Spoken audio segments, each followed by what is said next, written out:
Scooby-Doo, but as I've gotten older, I'm like, this show really isn't that realistic. Like, you ever notice no one goes up to Shaggy and is like, yo, is that a service dog? Can't just bring him around in our haunted mansion. But my favorite contribution to the Scooby-Doo franchise is the Scooby-Doo live-action films of the early 2000s. Have we seen them? If you have not seen these movies, it's like Scooby-Doo porn, but without the sex. That's the best way to describe it. But my favorite part is a specific moment in this movie where they need to get Scooby on a plane. So instead of putting him in a little like service dog vest, they put him in a hat and a dress. And they're like, he's a woman now. And for some reason, this is enough to convince everyone, including a post 9/11 TSA, that Scooby is not only a different gender, but an altogether different species. And I think they were able to do that because actually 9/11 never happened in the Scooby-Doo-verse. Because of those meddling kids. And their dumb dog, too. I heard some laughs when suicide was mentioned earlier. Did you guys ever hear about the Swiss suicide pod? It's like a news story from a year ago.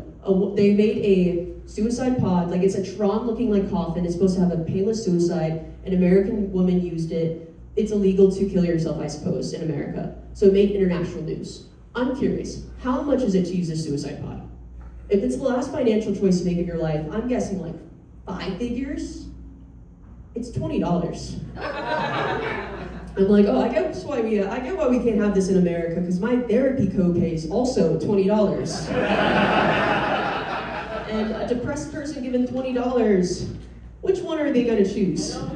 The more permanent solution. Anyways, I was catching up with the suicide hotline.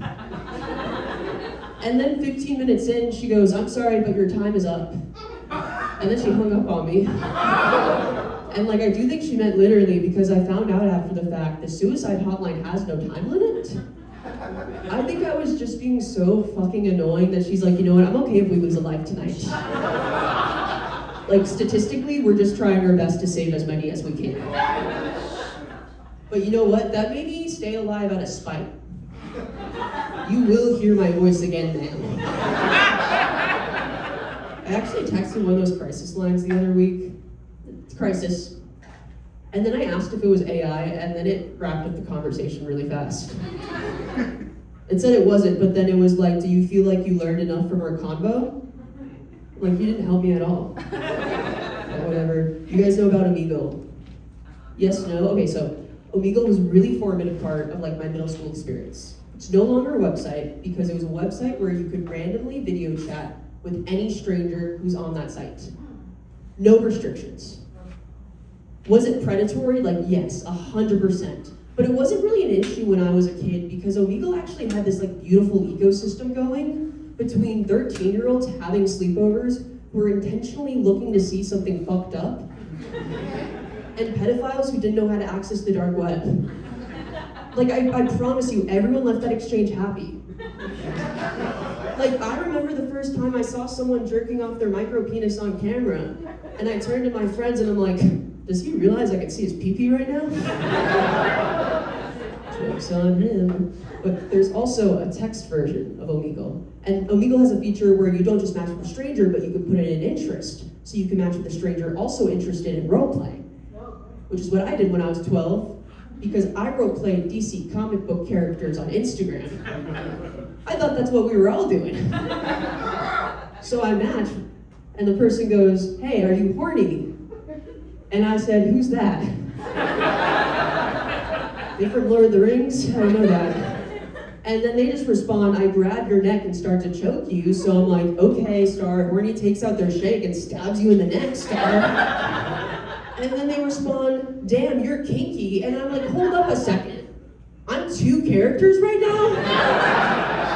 Can we clarify the franchise, please? Maybe I'm missing like a plot line where they're the same person or it's a nickname. I'm from New York City, or I've been living there for the last 8 years.